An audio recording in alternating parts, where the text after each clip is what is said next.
غلطیاں ہو جاتی ہیں، ہم سے بھی ہوتی ہیں، لیکن سرکاری ذرائع کے مطابق جیرڈ کشنر اور سٹیو ویٹکاف ابھی بھی پاکستان میں موجود ہیں، جبکہ ایران کی مرکزی اور ٹیکنیکل ٹیم بھی پاکستان میں موجود ہے۔ ابھی تک ایران نے امریکہ کی پریس کانفرنس کا جواب نہیں دیا اور مذاکرات کا عمل جاری ہے۔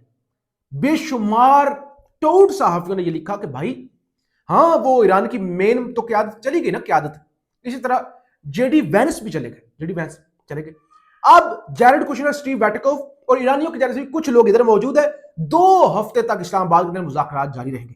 لیں جی، اس کے بعد امریکہ، مختلف عالمی صحافی اور ایون ایرانی انہوں نے تردید کر دی۔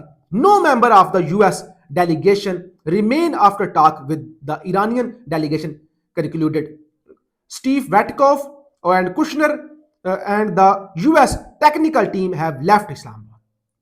یعنی امریکنز کو کہنا پڑ گیا، یہ امریکن صحافی ہیں، U S official tells the reporters on the flight home from اسلام آباد that no member of the negotiation team stayed behind, کہ بھائی ہمارا تو کوئی بندہ نہیں رہ گیا۔ یہ باقر سجاد صاحب ایرانی، انہوں نے کہا none of the delegates stayed back in Islam Abad. Iranians left earlier this afternoon and so اچھا انہوں نے کہا کوئی کشنر نہیں بھی رہ گیا، کوئی کچھ نہیں رہ گیا۔ دوپہر کے بعد ایرانی بھی واپس چلے گئے، اور وہ تو پہلے سے ہی صبح سویرے ہی امریکی چلے گئے تھے۔ سید طلعت حسین سمیت بے شمار جھوٹے، میں نے ویڈیو کے شروع میں کہا چاج کے کوئی خبر نہیں پاکستانی میڈیا نکال سکا، صرف روٹی شوٹی صوفے وائی فائی لگا ہوا جی وہ دکھاتے رہے۔ اب جھوٹی خبریں پھیلانے کے لیے ایک پورا جسے کہتے ہیں نا طوفان آیا ہوا ہے، تمام ہی یعنی بڑے بڑے نام ہیں میرے سامنے۔ یہ ایک جیو نیوز کے اینکر ہے، سو کالڈ شاعر بھی بنے ہوتے ہیں، کبھی شاعر بنے ہوتے ہیں، کبھی پٹواری بنے ہوتے ہیں، وہ بھی کہ جی وہ جی مذاکرات لوگ ادھر ہی موجود ہیں، ابھی ادھر ہی موجود ہیں۔ ایرانیوں نے بھی کہہ دیا، امریکنز نے بھی کہہ دیا کہ بھائی ہم جا چکے ہیں، ٹھیک ہے نا، یہ چلیے ٹھیک ہو۔ ڈونلڈ ٹرمپ کا بھی لمبا چوڑا پیغام آیا۔ ڈونلڈ ٹرمپ نے اس کے اندر مختصر کہا کہ ہمارے جو مذاکرات ہوئے ہیں، اچھے مذاکرات ہوئے ہیں، تقریباً سارے کے سارے جو تھے نا ہمارے آپس میں چیزیں وہ ختم ہو گئی ہیں۔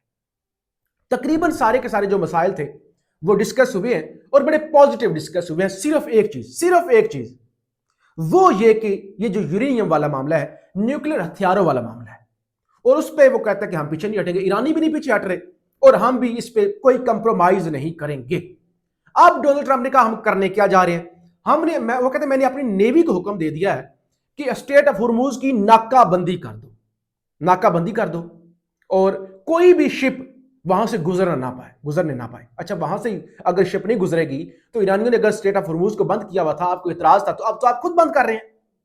دوسرا نے کہا کوئی بھی جہاز جو ایران کو انلیگل ٹول ٹیکس دے کے گزرے گا تو وہ ہمارے لیے ناقابل قبول ہوگا، اس جہاز کو بھی ہم روک لیں گے۔ تو ایرانیوں کی صحت پر کیا اثر پڑے گا؟ اس سے کیا اثر پڑے گا؟ آپ اس کو ان جہازوں کو روک لیں گے جو ٹول ٹیکس، وہ تو جہاز والے جانے اور آپ جانے۔ پلان کیا ہے؟ یعنی آپ دیکھنے میں آپ کو یہ بے وقوفی لگے گی کہ ہم ناکہ بندی خود کر رہے ہیں، بند کر رہے ہیں، جہازوں کو روک رہے ہیں اور ٹول ٹیکس بھی نہیں دینے دیں گے۔ پلان یہ ہے کہ اسٹریٹ آف ہرموز بند ہوا، سب کا نقصان ہوا، چائنا کا تیل پہنچتا رہا، اور پھر یہ بھی کہ کہیں چائنا سے یا رشیا سے ہتھیار نہ مل جائیں ایران کو۔ تو اب ان کا پلان یہ ہے کہ چائنا کو متاثر کیا جائے، چائنا کو تیل نہ جائے، چائنا کے اندر بھی جو چائنا ایک معاشی اکنامک سپر پاور بن رہی ہے اس کا راستہ روکا جائے۔ یہ پلان ہے۔ جہاں تک ان کی سوچ ہے کہ ہم ایران کو ہتھیار یا ایران کو چیزیں یا کوئی ان کی مدد نہیں آئے گی، تو ایران یہ ہے کہ ایران کے ساتھ کیسپین سی لگتا ہے، کیسپین سی سارا ساؤتھ سینٹرل ایشیا سے گزرتا ہے، آذربائیجان، ایران، تو کیسپین سی، تو ایران تو کیسپین سی کے ذریعے تجارت کر سکتا ہے، وہ تو اپنے معاملات رشیا کے ساتھ ادھر سے بھی چلا سکتا ہے۔ تو بہرحال ٹرمپ کا پلان یہ ہے، اور ظاہر نتن یاہو سپوائلر ہے کہ دیکھیں جب ٹرمپ نے خود تسلیم کر لیا کہ مذاکرات کامیاب ہوئے ہیں، ایک آدھی چیز یہ نیوکلیر والی چیز پر رولا ہے، تو اب ٹرمپ کا پلان یہ ہے کسی طرح سے دھمکی لگا کے، یعنی یہ بیسیکلی اگر دیکھا جائے یہ ناکام پلان ہے کہ ہم ناکہ بندی کر دیں گے۔ اگر آپ ناکہ بندی کر سکتے ہوتے یا تو پھر آپ اسٹریٹ آف ہرموز کو پہلے کھلوا لیتے، اگر آپ اس پہ قبضہ کر سکتے تو آپ کروا لیتے نا۔ آپ کا تو ابراہم لنکن قریب بھی نہیں آیا، تو اب ان کی جانب سے کہا گیا ہے، ایرانیوں کی جانب سے کہا گیا کہ یہ قریب آئیں گے تو ہم تو حملہ کریں گے، ہم جو ہے وہ اس کو چھوڑیں گے نہیں۔